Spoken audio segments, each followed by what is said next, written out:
आप सभी को नए वर्ष 2023 की हार्दिक शुभकामना देते हुए मैं आपके भाई नहमिया। जिंदगी के कैनवास पर मनुष्य अक्सर नवीनता और परिवर्तन चाहता है। जरूरी नहीं है कि हर परिवेश में यह अच्छा ही हो, किंतु नए वर्ष में अक्सर इस तरह की चर्चा होती है, संदेश होता है और मनोवैज्ञानिकों का कहना भी होता है कि स्वास्थ्य, मानसिकता एवं प्रसन्नता के लिए जीवन की दिनचर्या में कुछ ना कुछ परिवर्तन होना अच्छा होता है। इसी वजह से बहुत से लोग अक्सर गर्मी की छुट्टियों में पहाड़ों पर चले जाते हैं, पर्यटन स्थलों पर जाकर एक भिन्न भिन्न और तनाव रहित वातावरण में अपना समय गुजारते हैं। प्रभु यीशु मसीह ने सदैव आंतरिक परिवर्तन और आत्मिक नवीनता की बात कही है।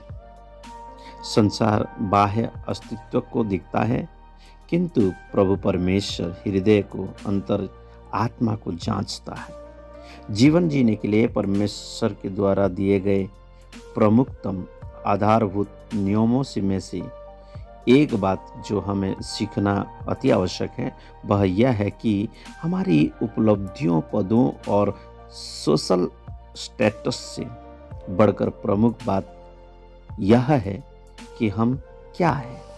नूह ने अनेक वर्षों तक प्रचार किया, परंतु उससे एक प्रचारक के रूप में कोई भी सफलता या फल नहीं मिला।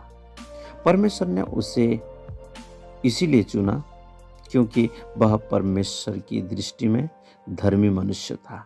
आज संसार में इस बात पर ध्यान दिया जाता है कि हमें सफल होना है, बाजी जीतना है, मील के पत्थर खड़े करना है, जबकि वास्तव में ध्यान इस प्राथमिक बात पर दिया जाना चाहिए कि हमारा जीवन कैसा है।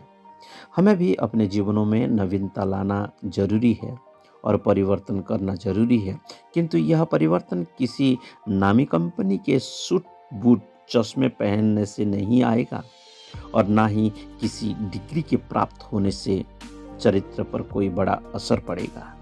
जीवन में नवीनता और परिवर्तन आएगा तब जब प्रभु यीशु मसीह की शिक्षाओं को जीवनों में समाहित करेंगे और आत्मा के फलों को अपने व्यवहार में उतारने से और अपने जीवन की बुराइयों को स्वीकार करके परमेश्वर के वचन की भली बातों को जीवन में लाने से ही एक नवीनता जीवन को, एक नवीनता आचरण को हम अपने जीवन में देख पाएंगे।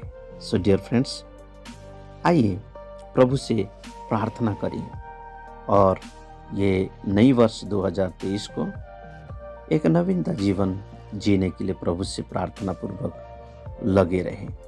हे प्रभु स्वर्गीय पिता, ऐसी सामर्थ हमें दीजिए कि इस नई वर्ष 2023 में हम अपने आप को सकारात्मक रूप से परिवर्तित कर सकें और लोग हमारे जीवन से प्रभु यीशु मसीह आपको देख सकें। ऐसी हमें सामर्थ दीजिए, ज्ञान दीजिए, बुद्धि दीजिए, ताकि हम इस नई वर्ष 2023 में आपके राज्य के लिए और आपकी इच्छा के अनुसार जीवन को व्यतीत करने के लिए हम अपने आप को समर्पित करें और आपके पीछे चल सकें। धन्यवाद। यीशु मसीह के नाम से मांगते हैं, आमीन।